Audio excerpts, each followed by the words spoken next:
Bonsoir à tous, c'est le 20h. Voici les titres de l'actualité de ce vendredi soir 5 janvier. La décrue a enfin commencé dans le Pas-de-Calais. Les opérations de pompage de grande envergure ont déjà permis de faire baisser un peu le niveau de l'eau. Les habitants espèrent qu'enfin, cette fois, le plus dur est passé. Après la pluie, le gel et une vague de froid, on attend des températures négatives sur presque tout le pays en début de semaine. La faute au Moscou-Paris. Nicolas Châteauneuf, vous nous expliquerez ce phénomène glaçant. Le 23 mars 2018, Arnaud Beltrame s'était sacrifié pour sauver la vie de Julie Grand, prise en otage par un terroriste dans un supermarché de Trèbes. Presque 6 ans plus tard, elle témoigne et elle rend hommage aux gendarmes. Ce sera notre document ce soir.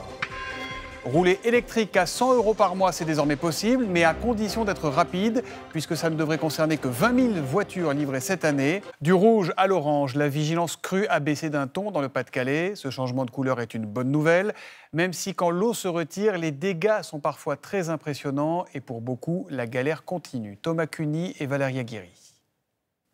En moins de 24 heures, l'eau s'est retirée des rues. Voici la place centrale d'Arc. Hier après-midi, la voici ce matin. Il ne reste que de la boue. La décrue est amorcée. Progressivement, l'AA a regagné son lit. Les habitants peuvent enfin venir constater les dégâts. Françoise Clairet retourne dans sa maison pour la première fois. La dernière fois, il y avait 1,20 m. 1,20 m. Et là, il y a combien? Là, il y a 1,53 m. Ouais. Moi, je mesure 1,51 m. Je vois bien qu'il y a plus que la dernière fois. Ouais. Regardez la porte, elle était là, elle est arrivée là. Un nouveau coup dur pour elle, 2 mois seulement après les premières inondations. La maison était presque sèche. Presque sèche. On va devoir tout recommencer. Dans une rue voisine, une autre habitante tient à nous montrer son jardin. Si le niveau de l'eau baisse d'heure en heure, elle ne se sent pas pour autant rassurée. Ça va être bien pendant quelques temps, mais à la moindre pluie, on n'est pas rassuré du tout. Moi, je me sens pas tranquille jusqu'au giboulée de mars. Franchement, je suis très pessimiste. Vous avez peur que ça recommence? Oui, oui. Il suffit d'aller voir derrière. Ce sont des lacs qui se sont formés. À Blandec, là aussi les inondations sont terminées. Mais les dégâts sont considérables. Des dizaines de maisons ont été submergées, parfois dans plus d'1 mètre d'eau. Après ces crues à répétition, tous les habitants de la rue se réunissent, ils débattent et se posent la question, faut-il raser le quartier? Il y a des divergences, c'est certain. Certains souhaiteront rester et on l'entend tout à fait. Chacun son chemin, chacun son âge, chacun son vécu. Malheureusement, avant sinistre, toutes ces maisons étaient quand même relativement bien évaluées. Et qu'est-ce qu'elles valent maintenant? Les inondations de ces derniers jours ont touché près de 2800 habitations dans le Pas-de-Calais. Ce qui est sûr, c'est qu'il va falloir du temps et encore beaucoup de patience pour des habitants très éprouvés avant un retour à la vie normale. Pour tenter d'améliorer les choses, plusieurs méga-pompes ont été installées ces dernières heures. Ce sont des sortes d'aspirateurs géants qui permettent d'accélérer l'évacuation de l'eau. Mathilde Gracia, Juliette Poissonnier et Marie Petitjean. Des tuyaux de plusieurs dizaines de mètres de long, capables de déverser 3000 mètres cubes d'eau par heure, l'équivalent de plus d'une piscine olympique. À Arc, cette méga-pompe est installée par des pompiers slovaques venus à la rescousse, au grand soulagement du maire. Bravo, hein. Super d'être ici. À Arc, on a beaucoup de chance parce qu'on a eu des pompes. Et on a, pour la première fois, je pense que c'est historique, on n'a jamais eu de pompiers slovaques sur la commune et encore moins du matériel qui est déjà en fonctionnement. Ce dispositif accélère la décrue dans cette commune très sinistrée. Il aspire le trop-plein dans le cours d'eau qui déborde. L'objectif, c'est qu'avec les tuyaux, on prenne l'eau d'un côté, on mette de l'autre et ça permet justement de venir remplir cette partie-ci qui va dans le canal à grand gabarit, dans la canalisée, et ça se jette à la mer. Une quinzaine de méga-pompes est à l'œuvre dans le Nord et le Pas-de-Calais, dont 8 prêtées par des pays européens. En amont des cours d'eau ou près de l'embouchure, elles évacuent au total l'équivalent de 24 piscines olympiques par heure. À Dunkerque, elles rejettent l'eau directement dans la mer du Nord. Nous avons eu la chance d'avoir 2 pompes supplémentaires de la sécurité civile française plus des pompes néerlandaises qui sont également arrivées dans le cadre du dispositif européen. Les mégapompes soulagent un système d'évacuation des eaux totalement saturé. On n'a pas rencontré un événement de cette importance depuis plusieurs décennies. Donc voilà, face à une situation comme celle-là, il faut des moyens exceptionnels. C'est l'objet de ce déploiement. Des moyens exceptionnels déjà mis en place en novembre dernier. Plusieurs jours de pompage avaient alors été nécessaires. La première urgence, c'est bien sûr que chacun puisse dormir au chaud, à l'abri, mais ces inondations ont aussi des conséquences parfois très lourdes pour les professionnels. On devra évidemment rehausser notre niveau de soutien, disait hier encore le ministre de la Transition écologique. Mais entre les engagements des politiques, les promesses des assureurs et leur concrétisation, il y a souvent de bien trop longues semaines qui alimentent le ras-le-bol de tous ceux qui rament au quotidien. Et parmi eux, on trouve notamment les agriculteurs. Jocelyn Debroux, Kylian Prévost et Océane Labalette. La décrue laisse derrière elle des champs gorgés d'eau, avec pour certains agriculteurs un préjudice financier particulièrement élevé. À Tilk, depuis 2 jours, ce maraîcher parcourt ses parcelles inondées et le premier bilan est amer. Une partie de sa production de légumes ne peut plus être commercialisée. On découvre de la pourriture, donc forcément ça c'est de la perte. Là, cette semaine, sur 2000 choux que j'ai vendus, j'en ai jeté en plus 200, 250, 300. Les courges et les potimarrons abîmés vont tous être jetés. Et là, avec l'humidité, voilà, c'est pourri, on passe à travers. C'est invendable. À Blandec, les pompiers sont toujours à pied d'œuvre pour évacuer l'eau boueuse. Dans une ville encore meurtrie, les commerçants les plus touchés se soutiennent face aux épreuves. On va y arriver, on va remonter. Ouais, on va... Il y a quelques jours, Mathieu Verdun avait encore 60 cm d'eau dans sa boucherie. Tout est inondé. Ah ouais, c'est le comptoir. Inondé une première fois en novembre, il se préparait tout juste à rouvrir. Ce nouveau sinistre pourrait lui coûter près de 30 000 €.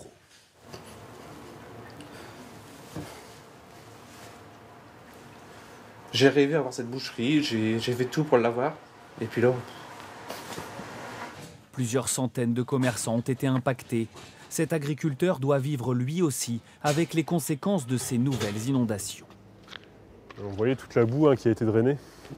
De la boue, il y en avait ici partout il y a 3 jours. Les vaches ont dû être évacuées en urgence. Certaines ont fini par tomber malades. L'exploitation est paralysée pour plusieurs semaines.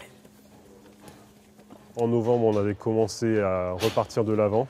Suite à tout ça, on avait nettoyé, on avait tout remis en place pour repartir. Et 2 mois après, on se retrouve dans la même situation. Entre les maladies bovines et les pertes matérielles, cet agriculteur estime le préjudice de ces inondations à plus de 40 000 €. Et autre conséquence de ces inondations, une rentrée scolaire reportée dans 13 écoles du Pas-de-Calais, comme sur ces images à Blandec. Ils ne pourront pas reprendre les cours lundi, tous ces élèves, soit parce que leur établissement est inondé, soit parce qu'il reste aujourd'hui inaccessible. Comme si cela ne suffisait pas, voici que le froid va s'inviter dans la partie, avec des températures qui devraient chuter de 10 bons degrés sur le pays. Et dans ce département, décidément bien malmené du Pas-de-Calais, on attend jusqu'à moins 3 degrés en début de semaine, avec donc un risque de gel des zones inondées. Nicolas Fleury et Mathilde Baron. La vue depuis son balcon n'est plus qu'une vaste étendue d'eau. Voilà, tout est inondé, catastrophe, quoi. Chez Francis Magnier, la crue est plus importante qu'en novembre. Près d'1 mètre d'eau stagne dans son sous-sol. Alors le retour du froid prévu dans les prochains jours l'inquiète. C'est le gel, surtout le gel. Et puis après, comment les fondations ils vont tenir, on ne sait pas. La réaction du climat, quoi. De nombreux sinistrés craignent que le froid ne fragilise leur maison. Chez Bruno Vasseur, le jardin et la cave sont déjà submergés. Face aux potentiels dégâts, il se sent impuissant. Eh bien, je l'ai dit là-dessus, tout va bouger, comme on dit. Ça va être malheureux de voir des catastrophes pareilles. Ça peut faire craquer les murs, tout, si vous voulez. Donc, il faudrait espérer que le temps il nous maintienne. L'inondation a noyé son stock de bois. Rester au chaud devient alors un défi. J'ai plus de bois pour me chauffer. Donc, quand je peux, j'en prends chez un copain, du bois. Puis je le ramène ici, mais maintenant, il faut que je passe avec une barque. Se chauffer coûte que coûte pour éviter que l'humidité ne s'installe. À Neuville-sous-Montreuil, cet habitant vient chaque jour dans sa maison inondée pour alimenter sa cheminée. Il a installé dans chaque pièce ces appareils qui tournent en continu. C'est pour absorber l'humidité sur les murs et partout, quoi. De toute façon, l'humidité, il y en a partout. Il ne les a pas débranchés depuis la première crue en novembre. Aujourd'hui, la situation le désespère. On est toujours une mauvaise humeur quand on se lève, mais on fait avec. Hein. Si le froid s'installe, les précipitations devraient quant à elles cesser dès ce week-end. Et ces vagues de froid venues de l'Est, les spécialistes, les météorologues les appellent des Moscou-Paris. Bonsoir Nicolas Châteauneuf. C'est quoi exactement cette histoire de Moscou-Paris? Alors c'est une descente d'air froid qui vient de la Russie et de la Scandinavie. Regardez, on le voit ici, nous allons avoir droit heureusement à une version un peu atténuée parce qu'il fait quand même moins 43 degrés en Suède. Alors regardez, mardi matin, au plus froid de ce qui va arriver, eh bien, il pourra faire moins 5 degrés en France en pleine, mais ce sera quand même moins 12 degrés en Pologne et moins 30 degrés en Russie. Ce froid qui arrive, il est notable. Pourquoi? Parce que nous étions depuis des mois dans un flux d'air du sud-est, doux et humide, qui venait de l'Atlantique, donc avec beaucoup de pluie. Et là, on inverse tout et on passe à un flux de nord-est sec et froid. Bon, excusez-moi Nicolas, mais est-ce qu'avoir froid en hiver, c'est vraiment quelque chose d'exceptionnel? Non, c'est pas vraiment. Regardez, voici toutes les vagues de froid recensées depuis 1947, classées par année et par intensité. La dernière date de 2018, c'est la toute petite que vous voyez ici. Petite, ouais. Elle était très modeste et très courte par rapport à 1985 que vous voyez en bas, et même 1956, un peu plus loin. Globalement, les vagues de froid, on le voit ici, eh bien, se raréfient. Ce qui arrive, c'est un épisode froid, normal. Il nous surprend parce que nous sommes habitués à un climat plus chaud. Voici la courbe des températures en 2023. Toutes les zones en rouge sont plus chaudes que la normale et en bleu, c'est plus froid. On voit quand même, Thomas, que le rouge domine nettement. Et on vient d'apprendre en plus que 2023 est la deuxième année la plus chaude enregistrée en France après 2022. Donc oui, Thomas, il va faire froid, mais dans une France plus chaude. Sur la bande de Gaza, ce sont toujours les bombes qui pleuvent. Mais pour la première fois depuis le début de cette guerre entre Israël et le Hamas, le ministre israélien de la Défense a dévoilé son plan pour l'après, quand les armes se seront tues. Mais qu'y a-t-il donc dans ce document? C'est ce que nous révèlent Agnès Varamian, Ofsep Nalbandian et Maël Benoyel. Le document est signé du ministre de la Défense, Yoav Gallant. En 3 pages, il trace la vision israélienne du jour d'après à Gaza. Le grand principe de ce plan est qu'Israël s'engage à ne pas administrer le territoire palestinien. Il n'est pas question de conquérir Gaza, ni d'occuper ou de gouverner Gaza. Pour autant, au chapitre de la sécurité d'Israël, il est dit que le pays se réserve le droit d'intervenir à tout moment à l'intérieur de Gaza. Nous garderons la liberté d'éliminer toute menace dans le futur pour que Gaza ne représente plus jamais de danger pour Israël. Alors l'armée va-t-elle garder des troupes ou bien intervenir depuis Israël? Aucune précision n'est apportée. Au chapitre du futur gouvernement, ce n'est plus le Hamas, mais des organisations civiles qui géreraient Gaza. Pas de mention de l'autorité palestinienne. Je pense que Yoav Gallant n'exprime pas une telle demande en appelant explicitement l'autorité palestinienne à reprendre les choses en main, tout simplement parce qu'ils l'ont tellement déconsidéré. Et je dirais à la limite, on attend que ce soit les Américains qui nous le demandent. Enfin, la reconstruction de Gaza serait confiée à la communauté internationale avec un contrôle israélien sur toutes les marchandises. Ce plan ne parle pas d'un éventuel État palestinien. Il n'envisage pas non plus le déplacement des populations de Gaza, comme le veulent pourtant les ministres d'extrême droite du gouvernement. Enfin, ce scénario ne pourrait commencer, selon Israël, qu'après la libération de ses otages retenus à Gaza. Elle aussi a connu le cauchemar que constitue une attaque terroriste. C'était en mars, il y a presque 6 ans. Julie Grand travaillait au Super U de Trèbes. Prise en otage, elle n'aura eu la vie sauve que grâce au courage du gendarme Arnaud Beltrame, qui ce jour-là donna sa vie pour sauver celle de cette femme. Aujourd'hui, entre gratitude et traumatisme, Julie Grand a décidé de parler. C'est le document du week-end, Nathalie Pérez et Stéphane Pichavant. Le 23 mars 2018, un terroriste islamiste va abattre froidement 4 personnes, dont le lieutenant-colonel Arnaud Beltrame. Julie Grand était hôtesse d'accueil dans ce supermarché de Trèbes. Elle a été ce jour-là l'otage du terroriste. 6 ans après les faits, elle a accepté de témoigner anonymement. Elle raconte comment ce matin-là, un homme armé fait irruption dans le magasin. J'entends Allah Akbar, j'entends crier, j'entends du brouhaha. En fait, j'entends sa voix qui se rapproche et c'est pas qui se rapproche. J'ai juste eu le temps de partir me cacher dans le bureau juste derrière. Il me trouve dans le bureau, il s'est glissé derrière moi et là, il a posé son arme sur mon crâne, le couteau au niveau des côtes. Je suis restée figée. Il était content de lui. Bon, ben voilà, j'ai mon otage.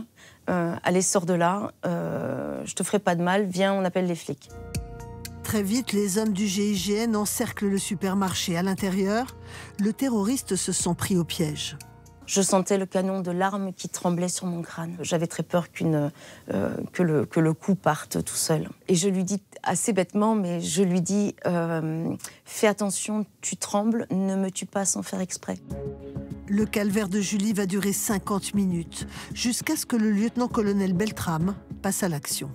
On a entendu de l'autre côté des caisses « Vogel, les gars, reculez, je prends ». Et il a commencé à s'avancer lentement en engageant le dialogue avec le terroriste. Il a commencé à dire la petite dame, elle n'y est pour rien, laisse-la repartir. Moi, je suis gendarme, je représente l'État, prends-moi à sa place. J'ai trouvé qu'il choisissait très très bien ses mots, qu'il était très très bon négociateur. Le terroriste accepte. Arnaud Beltrame prend alors la place de l'otage. J'ai compris que c'était le moment pour moi de partir et j'ai commencé à avancer vers la porte de sortie. J'étais persuadée qu'il changerait d'avis et qu'il me tirerait dans le dos. Le magasin est très silencieux, on dirait qu'il n'y a personne. Je me suis un petit peu avancée et j'ai entendu un bruissement. C'était une gendarme qui m'a appelée, qui était cachée dans les rayons et qui m'a appelée à la rejoindre. Julie est sauvée. Le terroriste exécute Arnaud Beltrame. Depuis, elle dit vivre dans la culpabilité. Oui, c'est lourd à porter. Il a pris ma place, non pas pour mourir, mais il a pris ma place parce qu'il avait plus de chances que moi de s'en sortir vivant. C'est quelque chose auquel je me raccroche beaucoup. Julie sera partie civile au procès qui débute à Paris le 22 janvier prochain, sans le terroriste abattu lors de l'assaut mené par le GIGN. 7 personnes de son entourage comparaîtront, elles, pour complicité d'assassinat terroriste. Des policiers, des gendarmes morts en service comme Arnaud Beltrame, il y en a hélas beaucoup chaque année et qui souvent laissent derrière eux une famille, des enfants dévastés qui peuvent toutefois être accueillis dans les orphelinats de la police. Laurence Naon et Fabienne Blévis se sont rendus dans l'un d'entre eux à la rencontre de quelques-uns de ces 3000 orphelins. Leur innocence s'est envolée le jour où ces enfants ont perdu leur père ou leur mère. Mon papa est décédé en avril 2020, donc en plein confinement. 3 villages en France accueillent ces orphelins de la police. Certains restent ici 1 an, d'autres toute leur enfance. Mais le village d'Orphéopolis est pour eux un cocon. Maintenant, oui, j'arrive à sortir la tête de l'eau. C'est bon, il y en a assez là, Jackie. Allez, nickel, comme tu veux. Ils ne sont pas frères et sœurs. Ils ne se connaissaient pas il y a encore quelques mois. C'est bon pour toi? C'est bon? On laisse ça? Et pourtant, le rituel est bien celui d'une famille. Les enfants se retrouvent pour concocter le repas autour de Jackie, la maîtresse de maison. J'ai la chance de les avoir avec moi. Et après, on prépare ça tous ensemble. Et après, on fait un menu convivial. Autour de la table, les pensionnaires ont de 8 à 17 ans. Placés ici suite au décès de leur père ou de leur mère fonctionnaire de police. Maladie, mort en service et surtout de nombreux suicides. Pour les éducatrices, le repas est l'occasion de faire le point sur le quotidien de chacun. Et t'as pas eu de cours de codage? Non. Pas encore? Pour l'instant, non. Elio, tu mangeras les lentilles tout à l'heure? Parce qu'il te faut des forces pour la danse. D'accord? Oui. Sur le visage d'Elena, le sourire retrouvé. Car à son arrivée il y a 3 ans dans le village d'accueil d'Agde, elle est terrassée par le chagrin. L'adolescente vient de perdre son père. Policier, il s'est suicidé après être intervenu lors des attentats du Bataclan. Il a vu un massacre devant lui, en fait. Ça a pu pousser à ce geste aussi, mais je le comprendrai jamais, son geste. Moi, je l'ai ressenti comme de l'abandon. Après, ça reste mon papa, je l'aimerai toujours. Bon, pour moi, c'était mon héros. Ce drame la plonge dans une profonde dépression. 1 mois d'hospitalisation, un lourd traitement, avant de rejoindre le village. À mon arrivée, je ressentais beaucoup de culpabilité, de la colère, de l'injustice. Qu'est-ce qui a fait justement que tu remontes la pente? Le suivi que j'ai pu avoir avec mon psychiatre et ma psychologue, parler avec les éducateurs, être dans un cadre. Je ne peux pas dire que tout va mieux, mais je commence à aller mieux. Autour d'Elena et des autres orphelins, une équipe d'éducateurs présents 7 jours sur 7 et qui fait bloc pour aider chaque enfant à prendre son envol. L'éducateur ici, c'est l'oreille attentive qui écoute, l'épaule sur laquelle on peut pleurer. Mais on est aussi cette personne-là qui met le cadre, qui essaye de faire respecter les choses. C'est nos repères en fait au quotidien. Et on se calque un peu sur eux comme on se calquerait sur nos parents chez nous. Comme Elena, ils sont 20 jeunes accueillis ici, la plupart du temps à la demande de leur famille. Généralement, c'est le moment juste après le deuil, où le parent restant éprouve de grandes difficultés, donc l'accompagnement de son enfant est difficile. Ça peut être également au moment de l'adolescence, où on note une baisse significative des notes. Lutter contre le décrochage scolaire, l'une des priorités du village. Tous les soirs, 2 éducatrices sont chargées exclusivement des devoirs. Donc tu vas me mettre sinus, c'est égal. Elles suivent tous les enfants, connaissent la moindre date d'interrogation écrite pour chacun d'entre eux. Alors, on l'a fait cette dictée? Pour Ambre, 12 ans, orpheline de père, cet accompagnement est une nécessité. Allez Ambre, tu regardes ton anglais, ton français quand même. J'ai pas d'anglais. Vérifie s'il te plaît. C'est important la séance de devoirs le soir? Malheureusement. Avant, j'avais beaucoup de mal avec les devoirs, je n'aimais pas du tout ça. Quand je suis arrivée à Orphéo, au début, je les faisais, mais je râlais, ça finissait toujours en crise, etc. Et là, j'arrive à les faire. La nuit est tombée sur le centre. Comme chaque mardi, c'est soirée télé pour les plus petits. Un moment tout en douceur. C'est bien parce que ça permet de se retrouver ensemble, de partager des moments, de retisser des liens. À 500 km d'Agde, d'un deuxième village d'Orphéopolis, celui de Bourges, nous y rencontrons Luna, 19 ans. Ici, comme elle, les orphelins qui le souhaitent, si vous avez envie d'être policier, préparent le concours d'entrée à l'école de police. Malgré le suicide douloureux de son père, ce choix de carrière est une évidence. C'est quelqu'un que j'ai toujours beaucoup estimé, ça a été toujours mon plus gros pilier. Et ouais, j'aimerais le rendre fier quand même par rapport à tout ce qu'il a donné toute sa vie pour la police. Luna, on repart. Cette fois-ci, on le fait avec les pompes. Allez, c'est parti. La partie la plus difficile du concours, l'épreuve sportive. Le centre organise un entraînement intensif, 2 heures par jour, pour reprendre pied. Quand je suis arrivée au village d'Orphéopolis, j'étais encore dans le déni du décès de mon père. J'en parlais encore au présent. Pour moi, je me réveillais le matin, j'allais le voir le soir. Et aujourd'hui, je me sens vraiment apaisée, j'ai moins de tristesse et j'arrive à voir l'avenir beaucoup plus clairement. En nous confiant son histoire, Luna réalise le chemin parcouru. Submergée par l'émotion, c'est dans les bras de son éducatrice qu'elle trouve réconfort. Dans quelques mois, elle et ses camarades passeront les premières épreuves du concours d'entrée à l'école de gardiens de la paix, entourées, accompagnées par les équipes du village. Quand on leur remet l'uniforme de policier, mais c'est une immense fierté. Pouvoir fermer cette boucle alors qu'il y a eu des fractures dans le parcours de leur vie, c'est extrêmement gratifiant. Pour ces orphelins de la police, l'avenir se dessine, toujours sous le regard protecteur de leurs parents disparus. Pour ceux qui ne roulent pas sur l'or, l'accès à la voiture électrique est aussi bien compliqué, le prix restant évidemment un frein puissant pour beaucoup. Problème auquel doit répondre la fameuse voiture électrique à 100 € par mois. Et bien voilà, ces voitures commencent à arriver chez les concessionnaires. Anne Sylvain, Juliette Jonas et Amy Stervignou. Bonjour monsieur. Bonjour. S'offrir une voiture électrique neuve, ce client n'y croyait pas. Depuis le 1er janvier, c'est possible. Nous avons 2 véhicules qui sont éligibles pour le leasing social. Le leasing social, un système de location subventionné par l'État, 54 € par mois sans l'assurance.